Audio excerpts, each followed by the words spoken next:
sebuah panggilan untuk sadar di abad ke-21. Kita hidup di zaman paradoks. Terhubung secara digital lebih dari sebelumnya, namun banyak dari kita merasakan isolasi yang mendalam. Diberi akses tak terbatas pada informasi, namun kita seringkali tersesat dalam lautan distraksi. Dan di tengah semua ini, ada sebuah percakapan sunyi yang terjadi di dalam benak jutaan orang, sebuah pergulatan yang jarang diakui namun sangat nyata.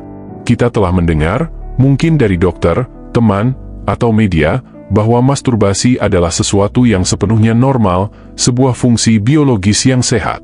Tetapi bisikan di dalam hati kita mengajukan pertanyaan yang lebih dalam, jika ini normal, mengapa terkadang terasa seperti sebuah paksaan? Sampai sejauh mana normal itu berlaku? Berapa kali sehari, seminggu, atau sebulan Anda bisa melakukannya tanpa melintasi batas tak terlihat menuju kecanduan?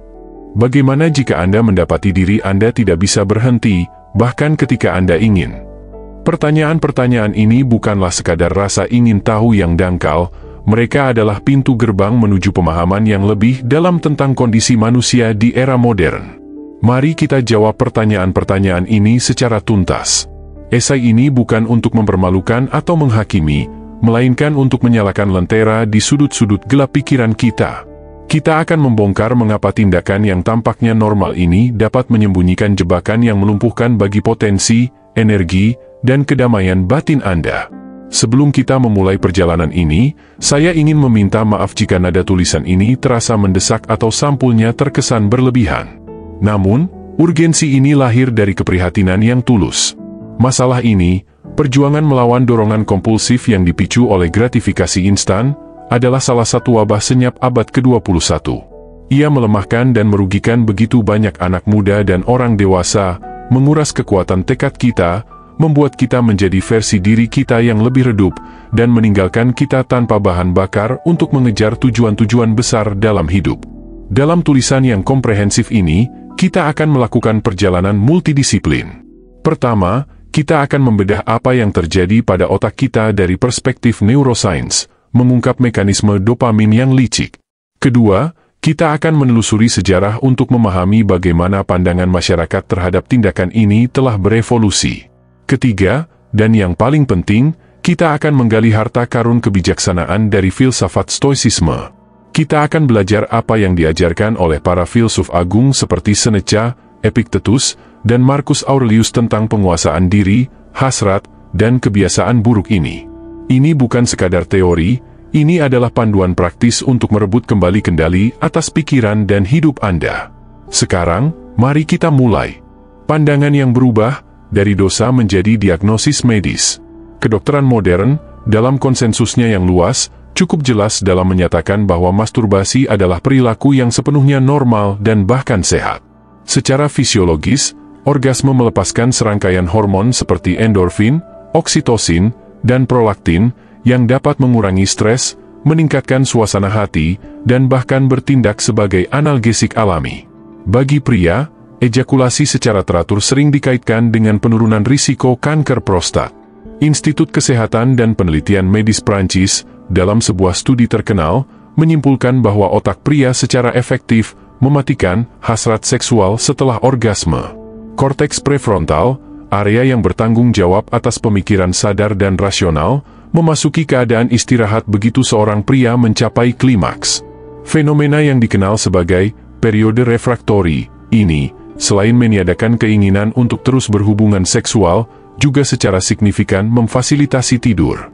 Ini menjelaskan mengapa banyak pria merasa sangat mengantuk setelah aktivitas seksual. Dari sudut pandang biologis murni, ini adalah mekanisme yang efisien. Namun, pandangan yang permisif dan termedisinisasi ini adalah sebuah perkembangan yang relatif baru dalam sejarah manusia.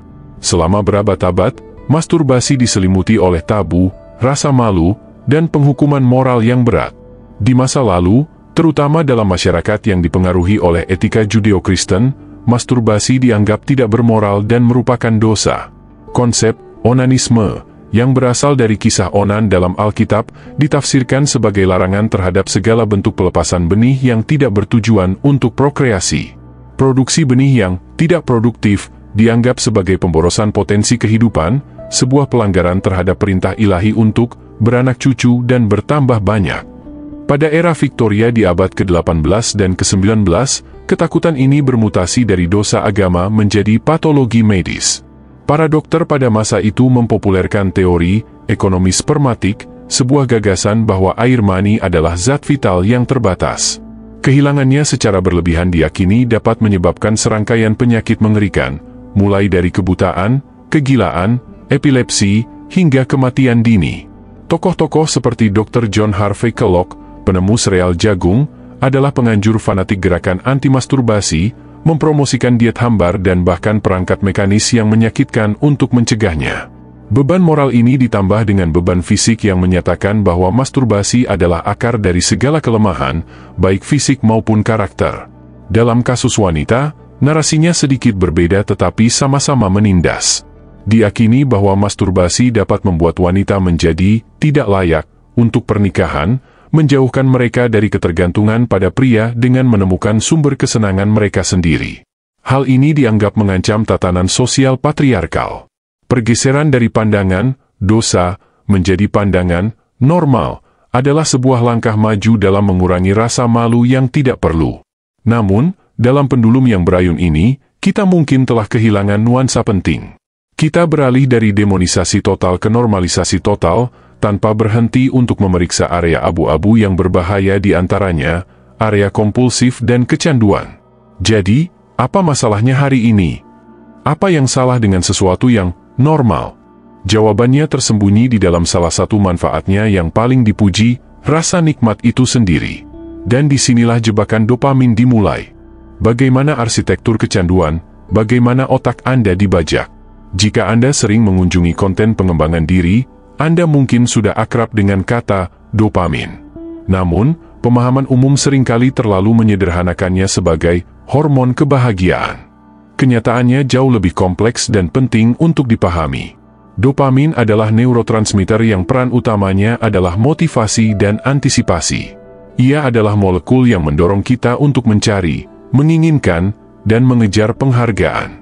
Ketika nenek moyang kita mencari makanan, dopaminlah yang mendorong mereka untuk terus berjalan. Ketika mereka berhasil menemukan pohon buah, pelepasan dopamin memberi sinyal pada otak, ini bagus. Ingat ini dan ulangi lagi. Masturbasi, terutama ketika digabungkan dengan pornografi, adalah apa yang oleh para ilmuwan disebut sebagai stimulus supernormal. Stimulus ini membajak jalur penghargaan otak, jalur mesolimbik, dengan cara yang tidak pernah dirancang oleh evolusi. Jalur ini, yang terdiri dari area seperti ventral tegmental area, VTA, dan nucleus accumbens, dibanjiri oleh dopamin dalam jumlah yang jauh melebihi penghargaan alami seperti makanan atau interaksi sosial. Hormon ini bertanggung jawab untuk membuat kita merasa lebih baik, memberikan ketenangan, peredaan dari stres, dan rasa penghargaan instan.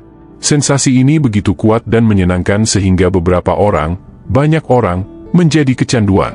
Inilah yang terjadi pada otak Anda, langkah demi langkah. Lonjakan awal dan penguatan, saat Anda melakukan masturbasi hingga orgasme, otak Anda melepaskan dopamin dalam jumlah besar. Otak Anda mencatat aktivitas ini sebagai sesuatu yang sangat penting untuk kelangsungan hidup dan mencapnya dengan label, ulangi dengan segala cara.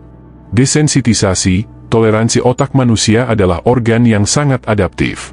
Jika Anda terus-menerus membanjirinya dengan dopamin, ia akan mencoba melindungi diri dari stimulasi berlebihan ini dengan proses yang disebut down regulation. Secara sederhana, otak mulai mengurangi jumlah reseptor dopamin, terutama reseptor D2. Bayangkan sebuah ruangan di mana seseorang terus-menerus berteriak. Lama-kelamaan, orang-orang di ruangan itu akan mulai mengabaikan teriakan itu. Hal yang sama terjadi di otak Anda. Akibatnya, stimulus yang sama, masturbasi, tidak lagi memberikan tingkat kesenangan yang sama seperti pertama kali. Anda sekarang membutuhkan stimulus yang lebih sering, lebih intens, atau lebih baru, novelty, untuk mencapai perasaan yang sama. Inilah awal dari spiral kecanduan. Penarikan diri, withdrawal, dan anhedonia. Saat Anda tidak mendapatkan dosis dopamin Anda mulai mengalami gejala penarikan diri. Garis dasar, baseline, dopamin Anda menjadi lebih rendah dari normal. Hasilnya adalah keadaan yang disebut anhedonia, ketidakmampuan untuk merasakan kesenangan dari aktivitas normal. Musik tidak lagi terdengar indah, percakapan dengan teman terasa hambar, dan tujuan hidup tampak tidak berarti. Satu-satunya hal yang tampaknya bisa membuat Anda merasa normal kembali adalah kembali ke sumber stimulus supernormal tersebut. Pembajakan korteks prefrontal, hipofrontality bagian otak yang paling berevolusi, korteks prefrontal, bertanggung jawab atas fungsi eksekutif, pengambilan keputusan, kontrol impuls, dan perencanaan jangka panjang. Kecanduan secara efektif melemahkan area ini. Jalur saraf yang menghubungkan hasrat, sistem limbik, dan kontrol, korteks prefrontal, menjadi tidak seimbang. Sistem hasrat menjadi terlalu kuat, sementara sistem kontrol menjadi terlalu lemah. Inilah sebabnya mengapa seorang pecandu tahu bahwa perilakunya merusak, tetapi tetap tidak bisa berhenti. Mereka menjadi budak bagi diri mereka sendiri, korban dari kurangnya kontrol impuls.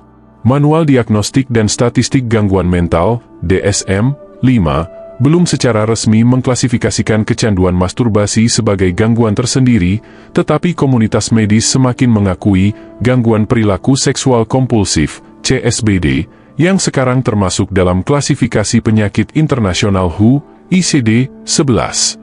Gangguan ini memiliki banyak ciri yang sama dengan gangguan obsesif-kompulsif dan kecanduan perilaku lainnya, seperti kecanduan judi atau game. Perilaku ini mengarah pada kehancuran mental, isolasi sosial, dan dalam banyak kasus, merusak hubungan keluarga.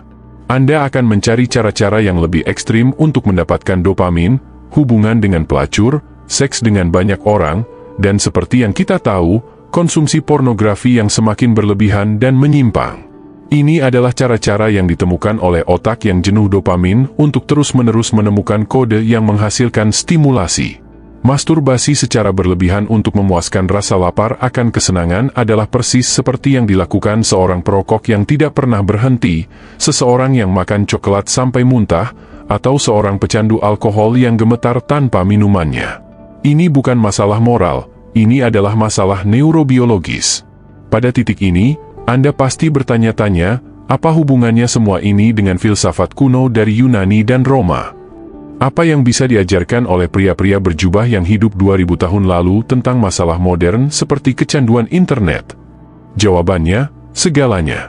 Stoicisme, yang didirikan oleh Zeno dari Citium dan disempurnakan oleh para raksasa seperti Seneca, Epictetus, dan Kaisar Roma Marcus Aurelius, adalah sebuah filsafat yang dirancang untuk kehidupan nyata. Ini bukan sekadar perenungan abstrak, melainkan sebuah sistem operasi untuk pikiran manusia, sebuah panduan untuk mencapai ketenangan, atarasia, dan ketangguhan di tengah kekacauan hidup.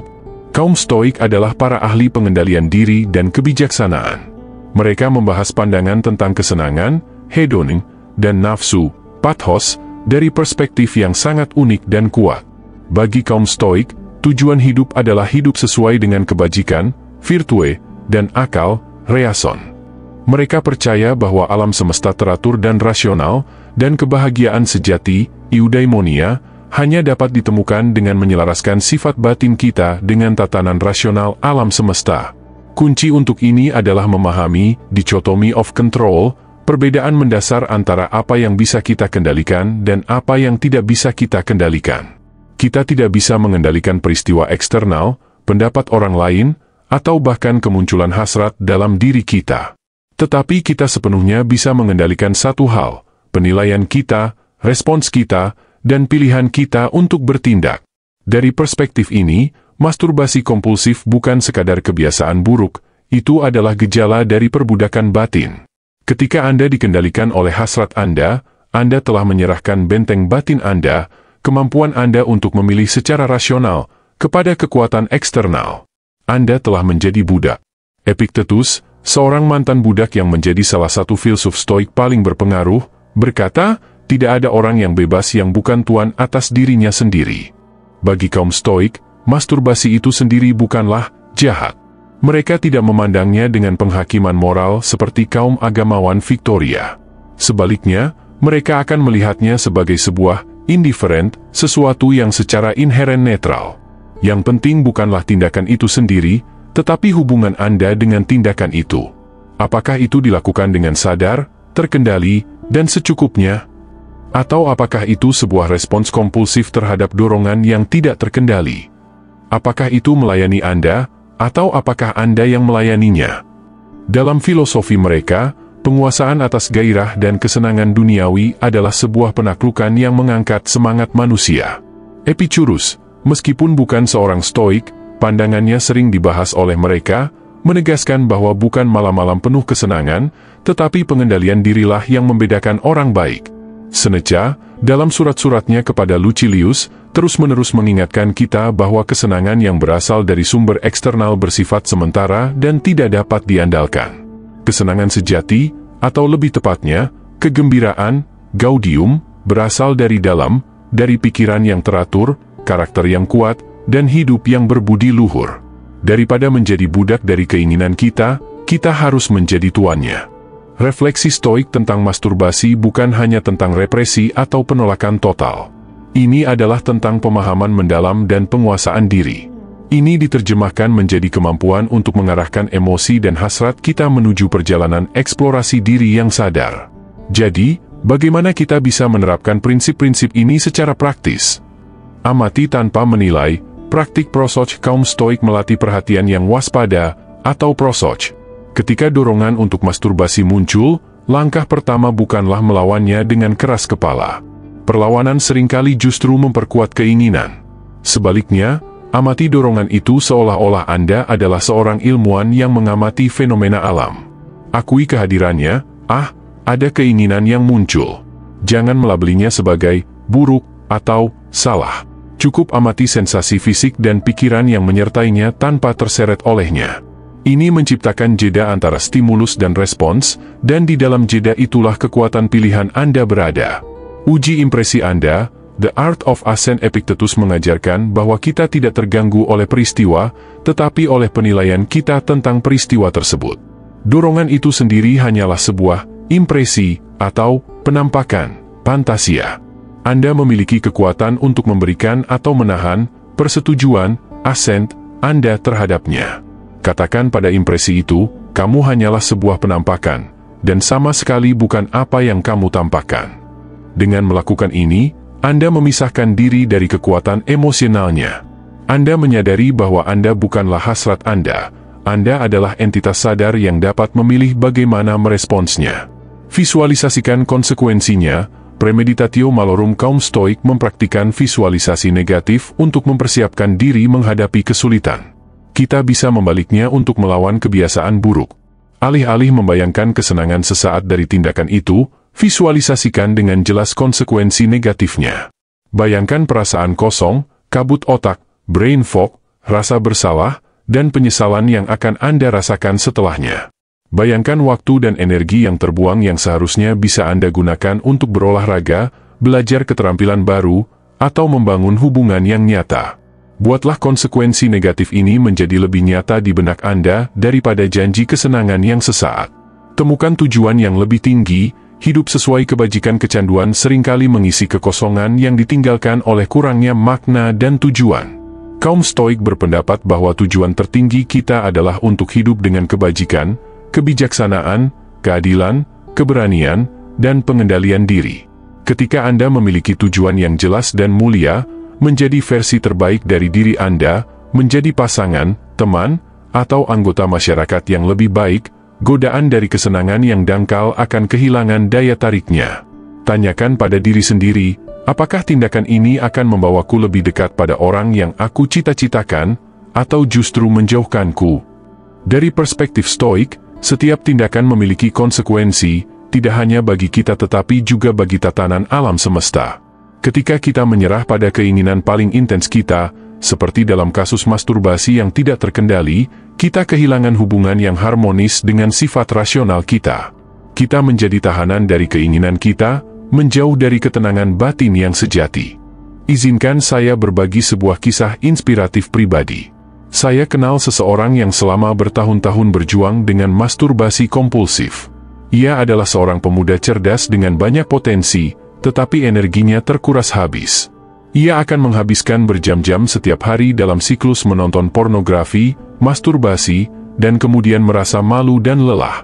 Ia mencoba berhenti berkali-kali dengan tekad semata, tetapi selalu gagal, yang membuatnya semakin membenci dirinya sendiri. Titik baliknya datang ketika ia menemukan ajaran Stoik. Ia mulai mempraktikkan teknik-teknik yang diuraikan di atas. Alih-alih melawan dorongannya, ia mulai mengamatinya. Ia mulai menulis jurnal, seperti Marcus Aurelius, untuk memeriksa pikirannya. Setiap kali dorongan itu datang, ia akan berhenti dan bertanya, apakah ini dalam kendaliku? Apa yang akan dikatakan oleh versi diriku yang terbaik tentang ini? Dengan mendalami ajaran Stoik dan mempraktikkan pengendalian diri serta regulasi diri, orang ini mengalami transformasi yang mendalam. Ia tidak lagi melihat ini sebagai pertarungan melawan monster, tetapi sebagai latihan untuk memperkuat otot kebajikannya. Ia belajar menghadapi keinginan dan emosinya secara sadar. Ia mulai mengisi waktu luangnya dengan aktivitas yang menantang dan bermakna, membaca buku-buku sulit, memulai program kebugaran yang intens, dan belajar memainkan alat musik. Perlahan tapi pasti, sirkuit saraf di otaknya mulai berubah. Ia menemukan kegembiraan sejati dalam pengendalian diri dan kemajuan pribadi. Ia sekarang menjalani kehidupan dengan kedamaian batin dan keaslian, bebas dari perbudakan keinginan sesaat. Kepuasan sejati datang dari hidup sesuai dengan prinsip dan nilai terdalam kita. Ketika kita menyerah pada keinginan sesaat, kita kehilangan pandangan tentang apa yang benar-benar kita hargai dalam hidup. Masturbasi kompulsif dapat menjauhkan kita dari tujuan termulia kita dan membelokkan kita dari kebahagiaan sejati yang ditemukan dalam kebajikan dan kedamaian batin.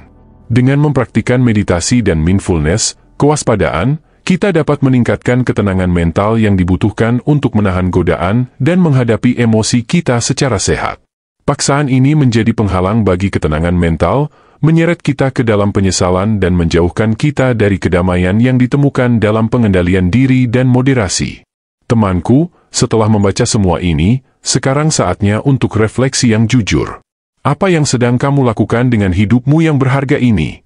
Apakah kamu pikir duduk di rumah, dalam kegelapan, menonton video-video itu dan mencari kesenangan singkat dengan tanganmu bisa membuatmu menjadi pria atau wanita yang percaya diri, kuat, dan sukses yang kamu impikan? Apakah kamu pikir setelah membuang-buang waktu dan energi vitalmu pada kegiatan omong kosong itu, kamu akan memiliki karisma dan cahaya untuk menarik pasangan yang berkualitas? Atau jika kamu seorang wanita, apakah kamu juga berpikir bisa menarik pria yang hebat dengan energi yang terkuras seperti itu? Jawabannya, jauh di lubuk hatimu, kamu sudah tahu. Tidak akan pernah. Siklus ini merampas kekuatan hidup Anda. Ia membuat Anda pasif. Ia membuat Anda menerima kehidupan yang biasa-biasa saja karena sumber kesenangan termudah di dunia selalu tersedia di ujung jari Anda.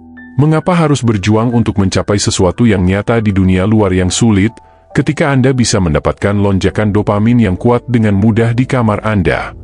Inilah jebakan paling mematikan dari semuanya. Jadi temanku, berpikirlah dengan bijak.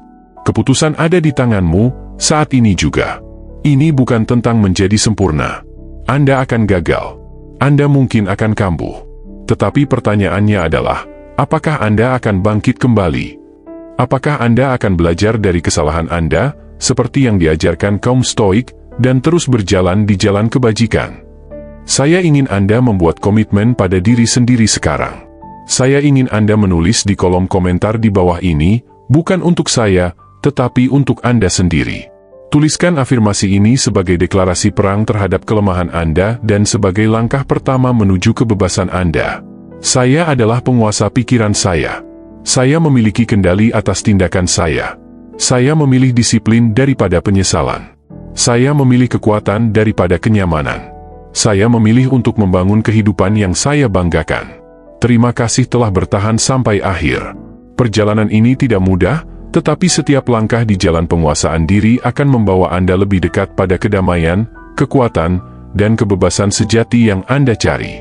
Anda bisa menyukai tulisan ini sebagai tanda persetujuan dan berlangganan untuk mendapatkan lebih banyak konten yang akan membantu Anda menempa jiwa Anda. Perjuangan Anda adalah perjuangan yang mulia. Berjuanglah dengan baik.